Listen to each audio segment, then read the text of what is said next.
오늘 본문으로 증거할 말씀의 제목은 실패가 없는 하나님의 사랑이라는 제목입니다.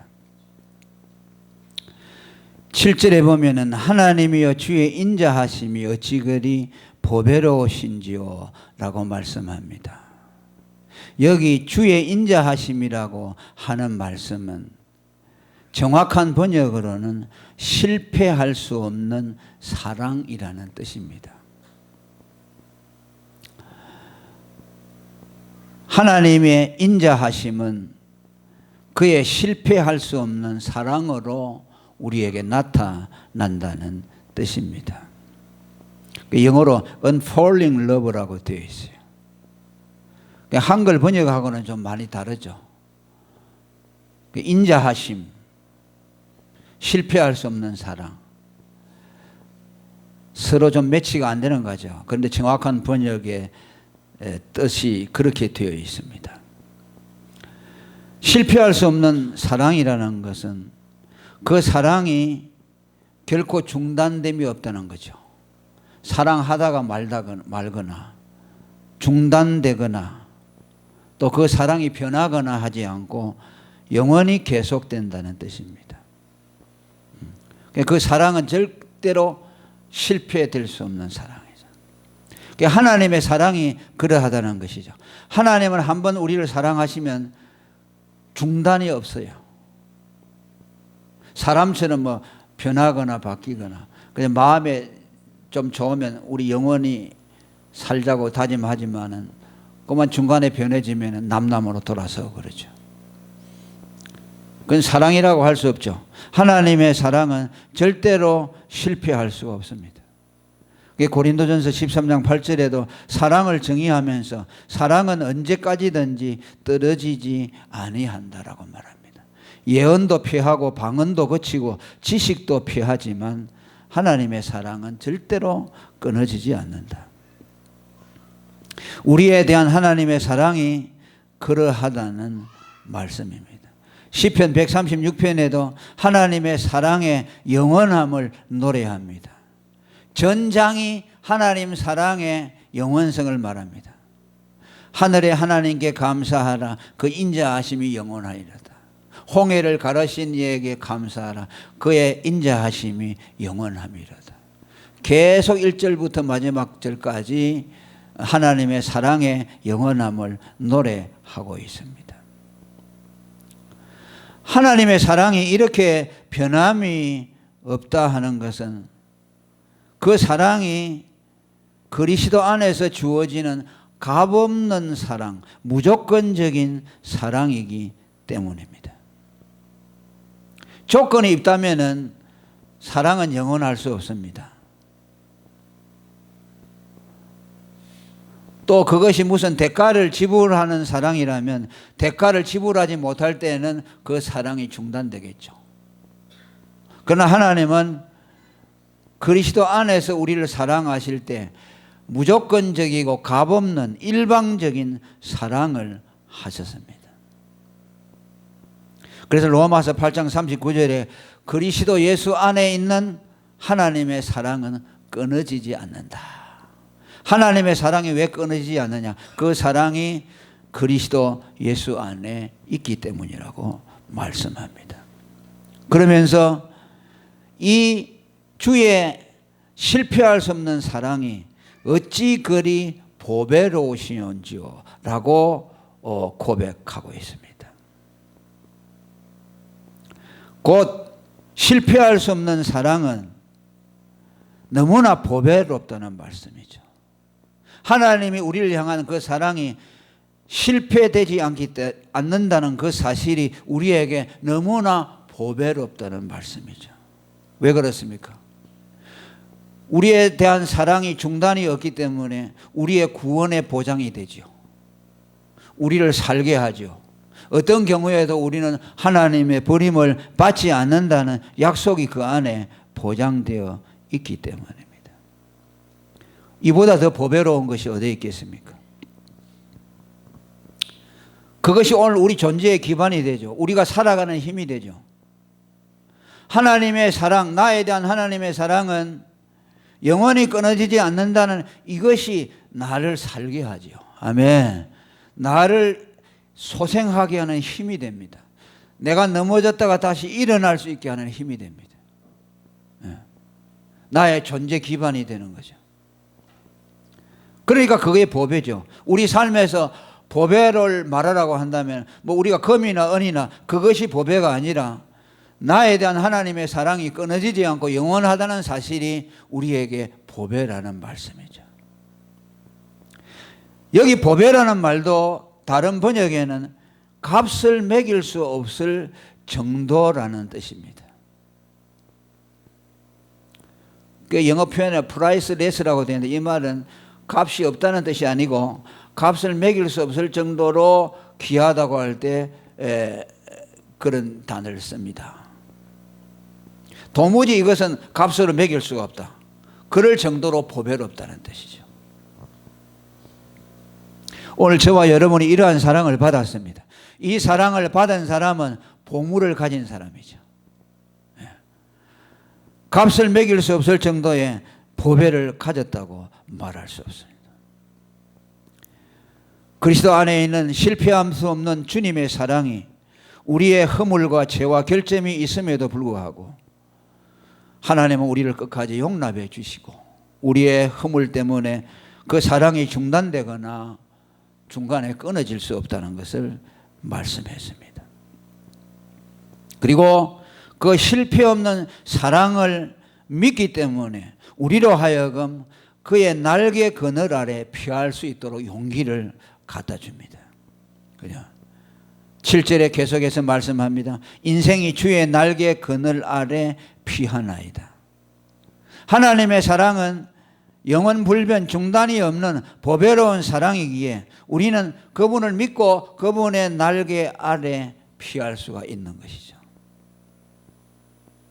하나님을 무서운 하나님으로 그저 심판하시는 하나님으로만 믿는다면 우리가 그분의 날개 아래 들어갈 수가 있겠습니까?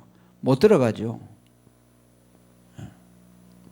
하나님은 마태복음 23장 37절에 예수님이 하신 말씀대로 암탈기 병아리를 날개 아래 품듯이 우리를 품어주신다고 말씀합니다.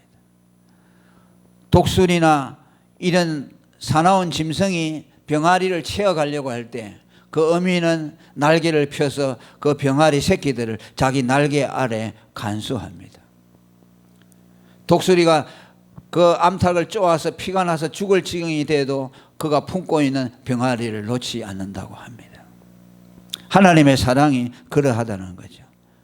우리에 대한 그 사랑은 영원한 사랑, 불변한 사랑이기 때문에 우리로 하여금 그 사랑을 믿고 그분의 날개 아래 들어갈 수 있도록 우리에게 담력을 갖다 주는 겁니다.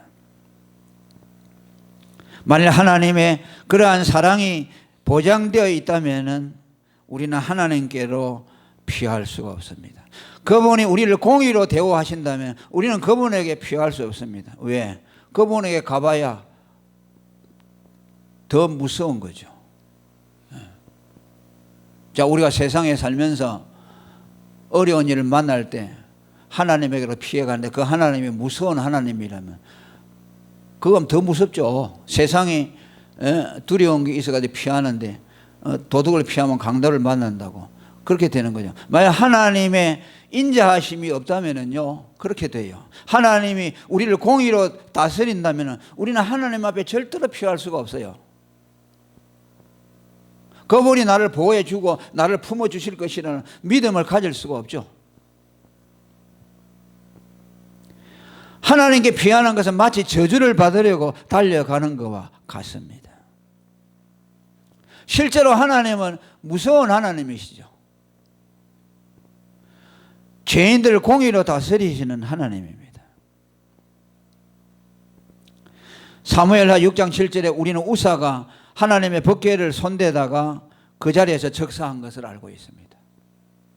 법궤는 하나님의 임재의 상징입니다. 법궤가 있는 곳에 하나님이 계시죠. 그런데 소가 뛰면서 그 법궤가 수레에서 떨어지려고 하니까 그걸 건사하기 위해서 법궤를 잡았다가 그 자리에서 죽었습니다. 우리는 그 사건을 보면서 참 이해할 수가 없어요. 아니 하나님을 위해서 법궤가 떨어질까 싶어서 잡았는데 왜 하나님이 그를 죽였을까? 공의로우신 하나님, 거룩하신 하나님은 죄인이 아무 준비 없이 접근하다가는 그 진노의 불에 소멸하고 만다는 말이죠. 하나님은 구원의 하나님이시지만 아무 준비 없이 죄 문제 해결하지 않고 하나님에 가다가는 하나님의 심판의 불에 소멸될 수밖에 없다는 것이죠. 무서운 하나님을 말씀하는 겁니다.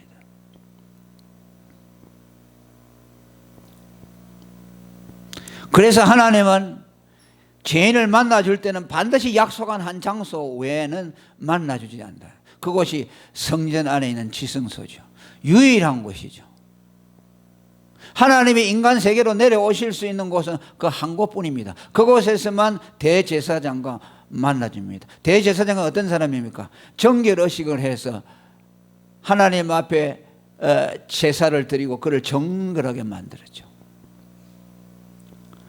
그가 정결하게 했음에도 뭔가 부족하면 그 대제사장마저도 하나님의 임재 아래에 들어갈 때 죽어서 나왔죠.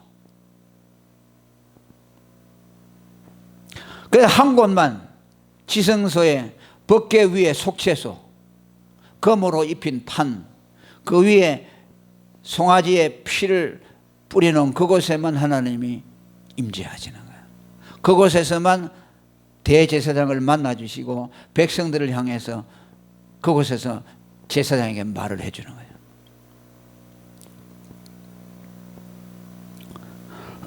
그것을 시온서라고 하죠.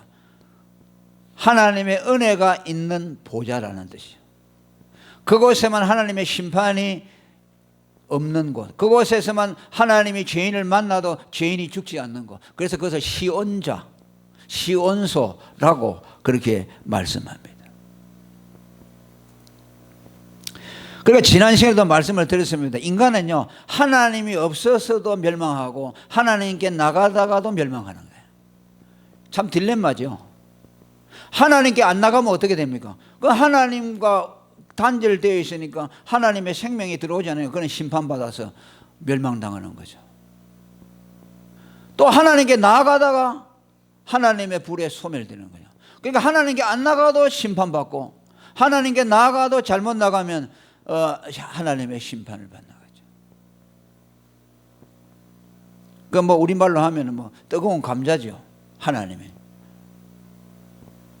그 하나님이 그렇게 무서운 분이시죠. 그런데 한 곳, 피가 뿌려진 곳, 시온소, 그곳에만 죄인들이 하나님을 만나도 죽음을 당하지 않는다고 그랬죠. 출애굽기 25장 22절. 거기서 내가 너와 만나고, 그렇죠. 내가 이스라엘 자손을 위해서 내게 명할 모든 일을 내게 일러주리라고 말합니다. 그래서 오늘 우리가 원수 마귀가 우리를 공격하고 또 세상의 환난과 시련에서 우리가 어려움을 당할 때 우리는 하나님의 날개 그늘 아래 들어가야 합니다. 그런데 그 하나님은 공의로우신 하나님이시기 때문에 피가 뿌려진 곳 한 곳, 하나님의 은혜가 임재하는 곳, 곧 예수님께로 나가야 된다. 왜? 예수님이 하나님이시기 때문에. 그 예수님은 어떤 분입니까? 피가 뿌려진 하나님이죠. 하나님인데 피가 있는 하나님이죠. 그러니까 그 예수님께 나아가면은 심판을 받죠. 누구든지 내게 오는 자를 내어 쫓지 않는다. 만약 예수님의 피가 없다면 우리는 하나님께 나아갈 수가 없죠. 그래서 너희는 그리스도의 피를 힘입어서 은혜의 보좌 앞에 담대히 나아가라고 말합니다. 할렐루야. 예수님의 피를 힘입지 않으면 갈 수가 없죠. 그래서 하나님의 날개 그늘 아래 피한다는 말은 그리스도에게로 간다는 말씀이에요. 그리스도 안에 하나님이 계시니까, 그리스도가 하나님이시니까. 가면은 하나님이 그를 보호해 주십니다. 할렐루야. 하나님의 심판에서 건져 주시고, 또 원수 마귀의 공격에서 건져 주시고, 또 여러 가지 세상의 환난과 어려움에서 하나님이 우리를 보호해 주십니다.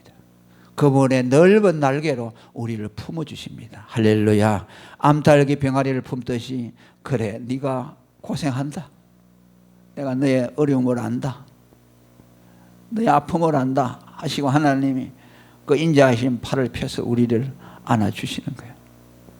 여러분 낙심하지 말기를 바랍니다. 하나님은 여러분들을 품어주셔요.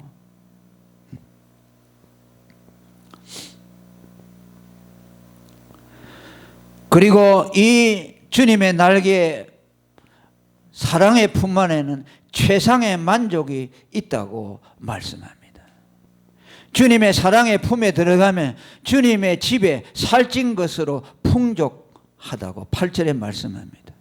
저희가 주의 집에 살찐 것으로 풍족할 것이다. 이는 예수님 하나님의 그 날개의 품속으로 들어가게 되면 최고의 만족을 누리게 한다는 말씀이에요. 주의 집에 살찐 것으로 풍족하다는 말은 최상의 만족을 누리게 된다는 것이죠. 뭐 이것을 뭐 음식을 먹는다는 말이 아니고, 그러니까 우리가 제일 행복할 때가 뭡니까? 배고플 때 맛있는 음식을 먹을 때 행복하잖아요. 그러니까 하나님 품 안에 들어갈 때 가장 만족하다는 것을 맛있는 살찐 고기를 먹는 것에다가 비유하고 있어요. 뭐 요즘 같으면 아마 성경 요즘 같은 시대에서 있다면 이렇게 표현하지 않을 수가 있죠. 왜? 그때는 이 먹고 사는 문제가 귀하니까, 고기 먹는 것도 귀하고 그러니까 아마 이것이 최상의 만족인 것을 그렇게 비유를 했습니다. 시편 63편 5절에도 같은 비유를 말합니다. 하나님께로 가게 되면 골수와 기름진 것을 먹은 것 같이 내 영혼이 만족할 것이라. 할렐루야. 내 입이 기쁜 입술로 주를 찬송한다고 하죠. 또 이사야 25장 6절에도 만군의 여호와께서 이 산에서 만민을 위하여 기름진 것과 오래 저장하였던 포도주로 연회를 베푸시리니 곧 골수가 가득한 기름진 것과 오래 저장하였던 맑은 포도주로 하실 것이다. 오래 숙성된 포도주, 또 골수와 기름진 것, 만난 것, 그러니까 최상의 만족을 주는 것들로 우리에게 준다. 우리의 영혼을 최상의 만족의 상태로 만들어 주신다. 어디로 가면?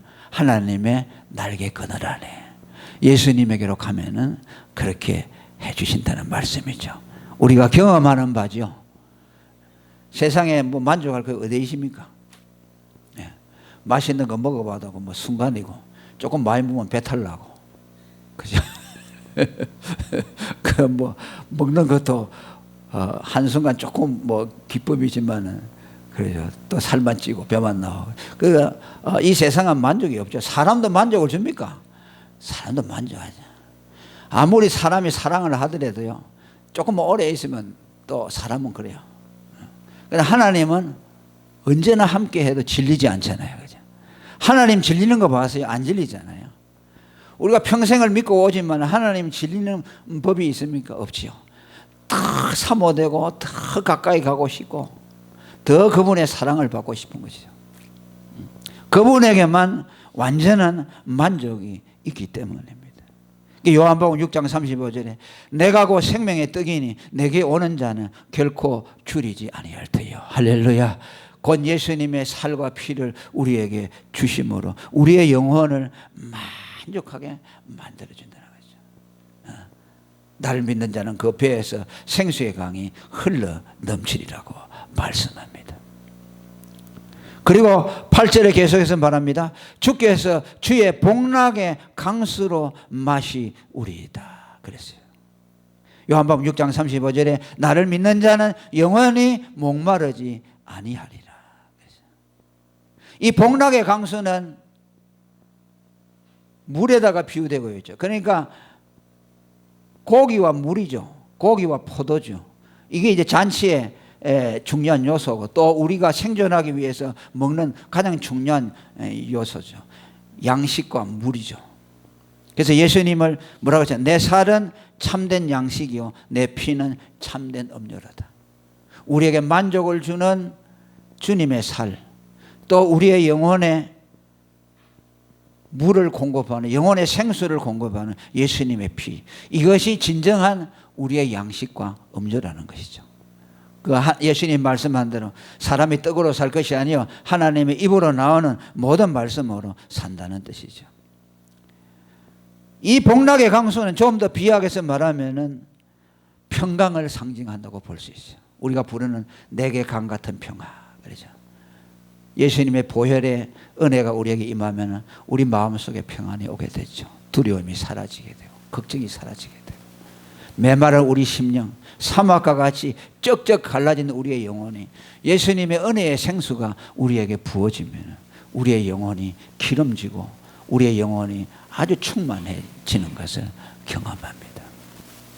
누구에게 이런 것을 주느냐? 하나님의 날개 그늘 아래 숨어드는 자들에게 이러한 하나님의 축복이 임한다고 말씀합니다. 이것의 근본적인 근원은 다시 본론으로 처음으로 돌아간다면 우리를 향한 실패가 없는 하나님의 사랑, 그 사랑에서 모든 것이 나온다는 것을 말씀합니다. 오늘 여러분 이 사랑을 주신 하나님께 영광 돌리시기를 바랍니다. 여러분이 받은 사랑은 중단되지 않습니다. 영원합니다. 그분에게로 가면은 최상의 만족을 여러분들에게 주실 것입니다. 세상에 헛된 거 구하지 마시기를 바랍니다. 사람들에게서 기대하지 마시기를 바랍니다. 사마리아 여자가 남편 5을 만나지만 여전히 그 영혼은 채워지지 않았습니다. 예수님을 만나고 비로소 물동이를 버려두고 그 속에 참된 영혼의 생수가 흘러 들어오는 것을 경험했습니다. 이러한 주님을 소중히 여기시고 이 은혜 가운데 사는 저와 여러분이 되기를 축원합니다. 통성으로 기도하겠습니다.